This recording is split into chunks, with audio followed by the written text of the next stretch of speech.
Alors, l'exercice auquel je me prête ici, c'est de répondre à une question posée par Joël Brouch. Et maintenant, qu'allez-vous faire ou ne plus faire? Alors, la première chose, je crois que c'est que une chose que j'aimerais moins faire, c'est de communiquer par écran interposé. L'exercice est pas simple.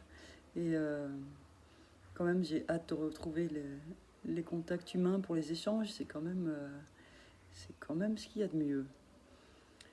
Pour le reste, ce que je vais continuer à faire, c'est de douter. De douter de ce qu'est le théâtre, de ce qu'est la culture, de ce qu'est l'action culturelle. Pour moi, c'est important de mettre en crise ces mots-là, de ne pas les considérer comme évidents et de travailler toujours à leur définition, redéfinition. Et dans le cadre du projet que je suis en train d'écrire pour l'Odyssée, projet 21-24, 2021-2024, j'ai invité plusieurs personnes à réfléchir à ces questions-là avec moi.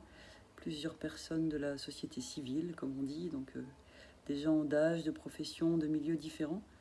Et ensemble, on se pose les questions de ce que ça peut bien être, ces termes que je viens d'évoquer. Culture, art, renouvellement des écritures, renouvellement des types d'adresses. Et voilà, pour moi, c'est important de me poser ces questions avec des habitants, des gens qui vivent ici, sur ce territoire, pour que la traduction du projet que je vais proposer soit ancrée avec l'histoire de ce théâtre, de ce pays, de ces gens. Et, et mon utopie, c'est de faire du théâtre un endroit d'une parole agissante. Donc une parole agissante, pas seulement celle des acteurs, mais aussi celle des habitants, celle des spectateurs. Et donc que le théâtre soit un endroit de réunion pour penser, critiquer, regarder ensemble, pas seulement des spectacles, mais aussi regarder ensemble ce que ça nous a fait et ce qu'on en pense et le mettre en question.